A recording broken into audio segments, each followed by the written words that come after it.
Tune into Nice Radio every Saturday at 7:30 a.m. for A View from the Outside, hosted by Brereton Horne. A View from the Outside takes a look at key issues affecting St. Vincent and the Grenadines and gives a global perspective on how these issues are viewed. Host Brereton Horne will examine a variety of topics to enlighten, stimulate debate, and explore solutions. Hear the facts, hear the real-life stories, hear A View from the Outside. Join Brereton Horne at 7:30 a.m. every Saturday on Nice Radio for A View from the Outside. All right, and we do believe we have Brereton Horne on the line. Good morning to you, Brereton. Good morning to you, Justin. How are you this morning? Nice, great, and wonderful as usual.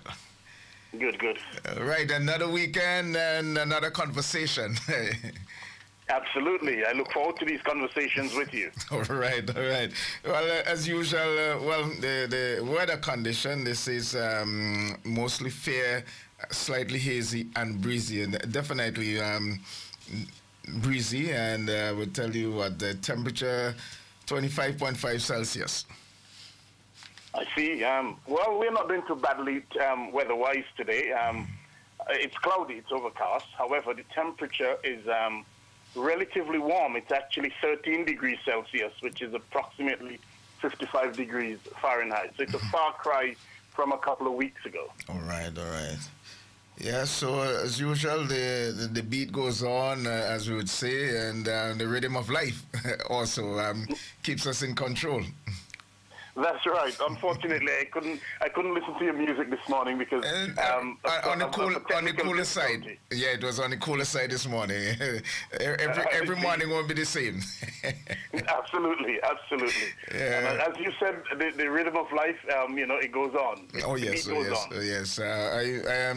Well, we had on yesterday, but I think it was Thursday was officially the International Women's Day.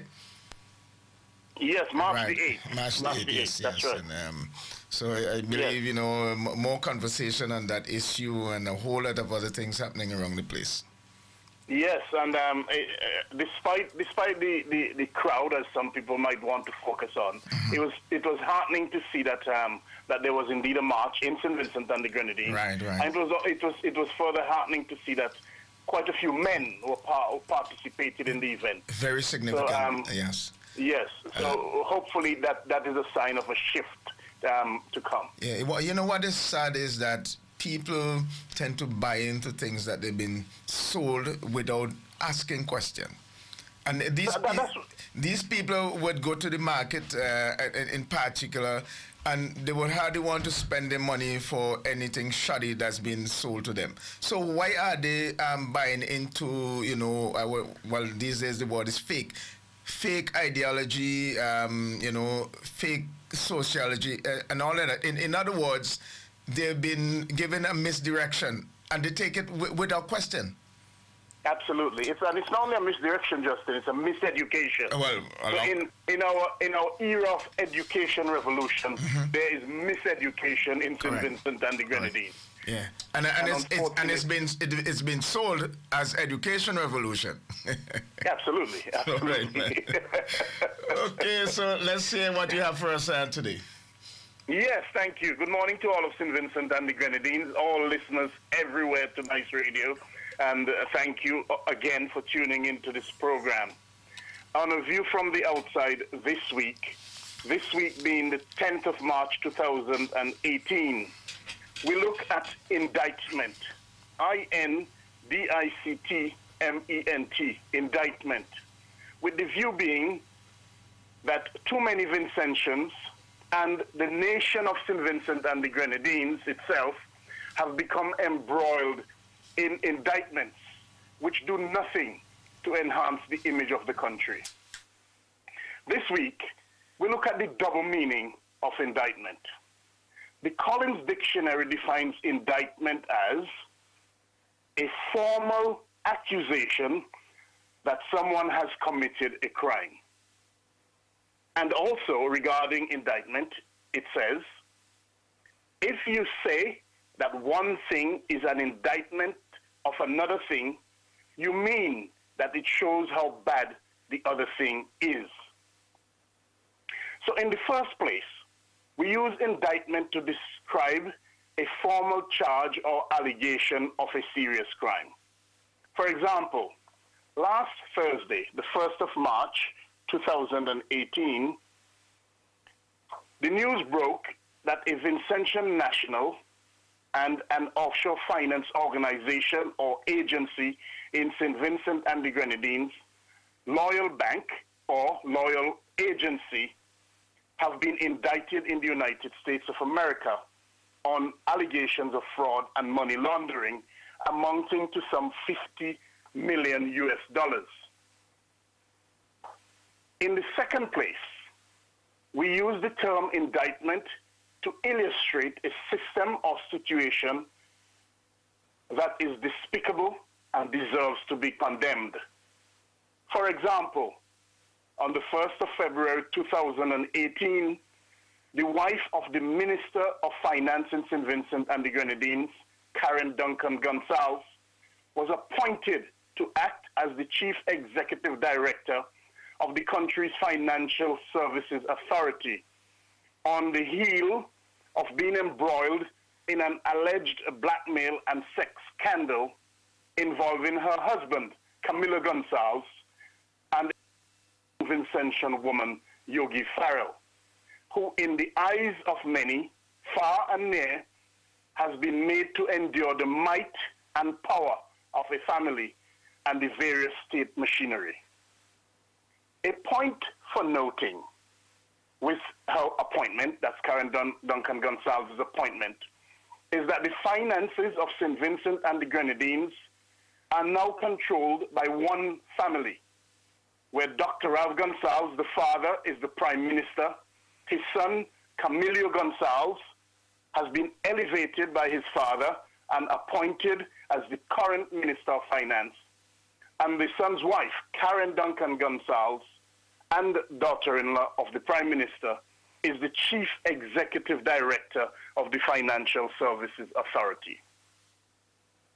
With allegations of corruption and money laundering running deep in St. Vincent and the Grenadines, that setup has been described by many as a recipe for corruption. And that point cannot be over-highlighted or over-emphasized. Who regulates who in this sort of arrangement? Vincentians must be aware of this, especially in the face of lack of accountability in general in the country. This is a setup which Vincentians ought not to tolerate in any way, shape, or form.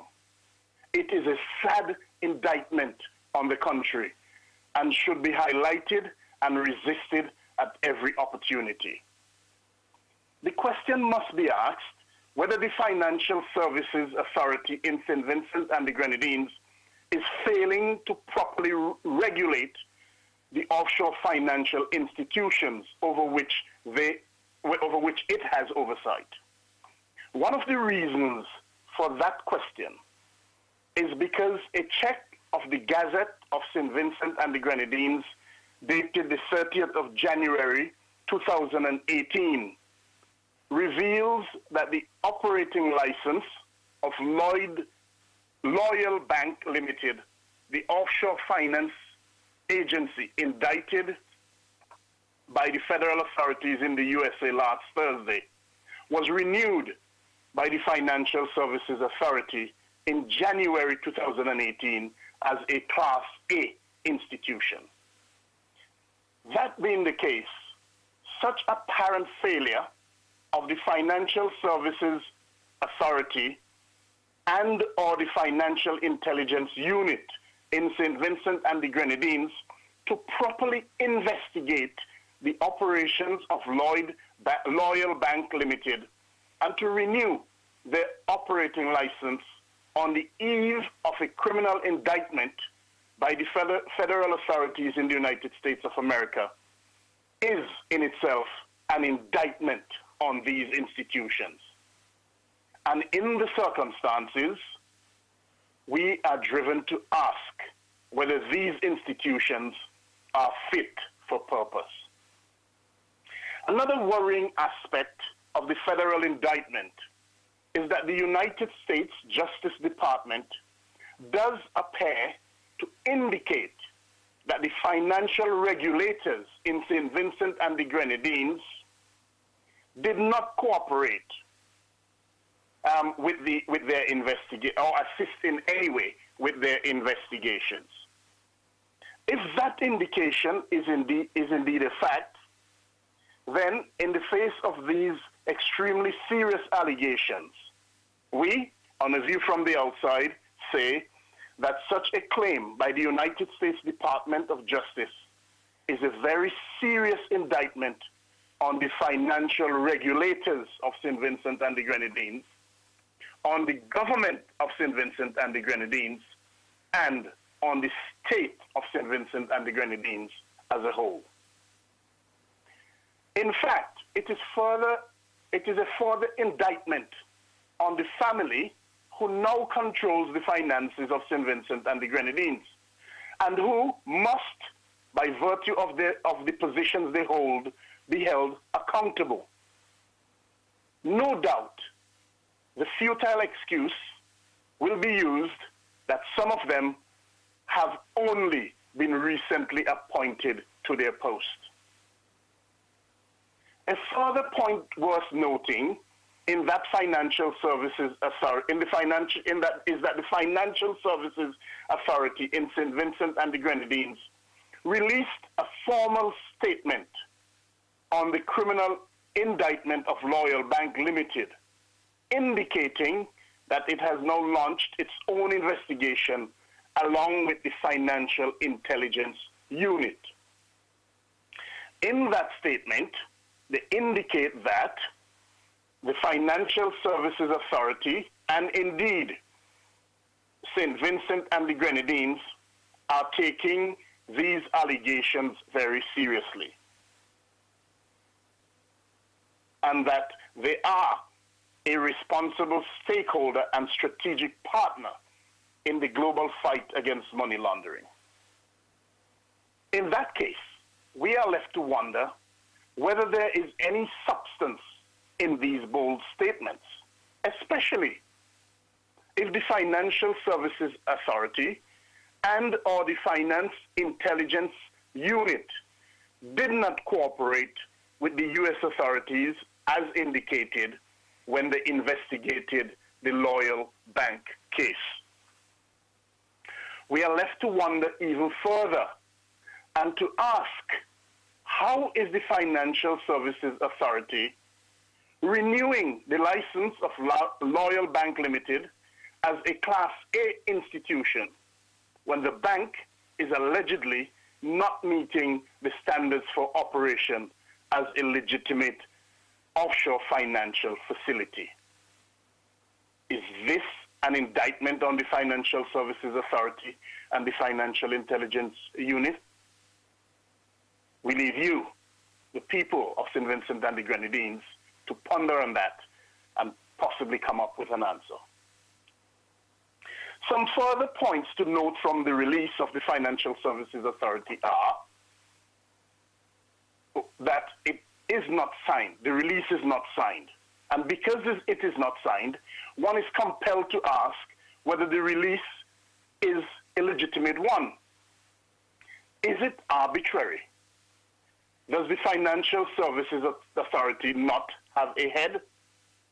Why is the release not signed?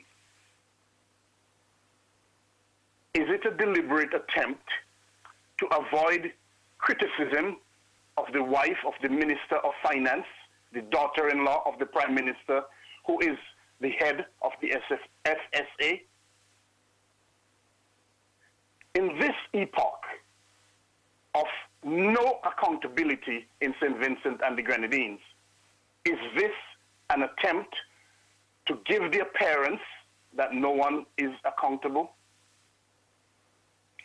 Well, it is important to note that there is nothing wrong with a country such as St. Vincent and the Grenadines having an offshore finance sector.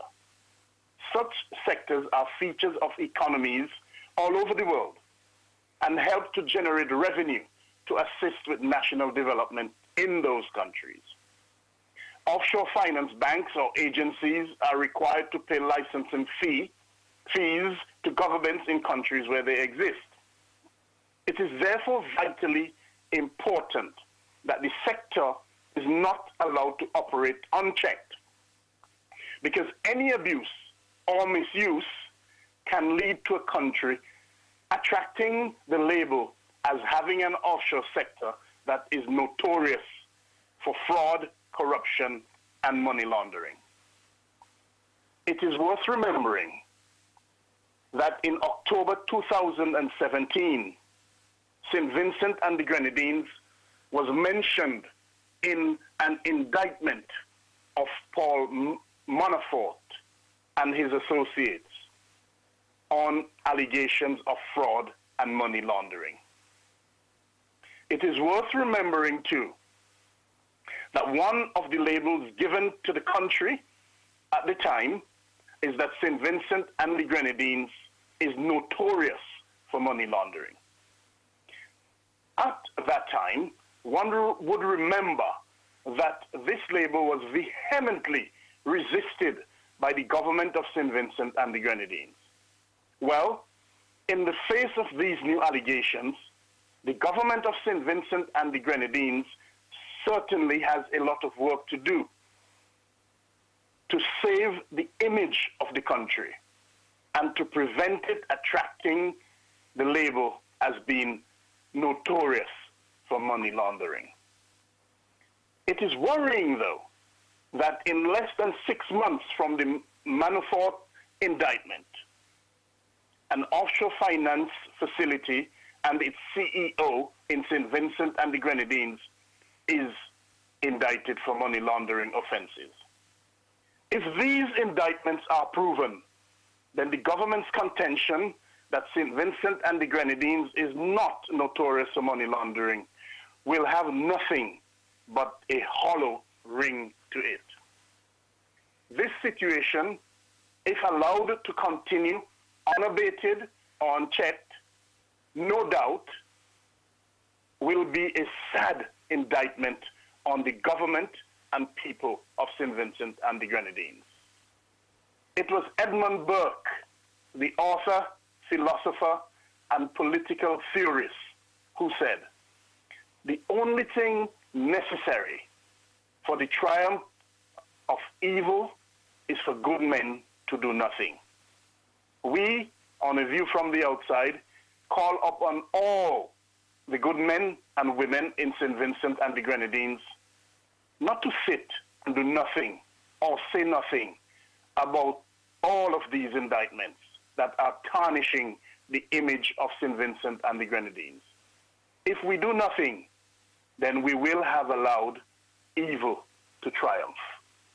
Until next week, Justin and all of our listeners, this is Brereton Horne with A View from the Outside. I'm reminding all to send feedback, as usual, to the email address viewfromtheoutside@hotmail.com. That's aviewfromtheoutside@hotmail.com. Justin, you and everyone have a pleasant Saturday, a wonderful and blessed Sunday, and a week ahead, which is a productive one. And I want to say thanks to Guevara Leacock again for his contribution to this program. Thank you. All the best. Right.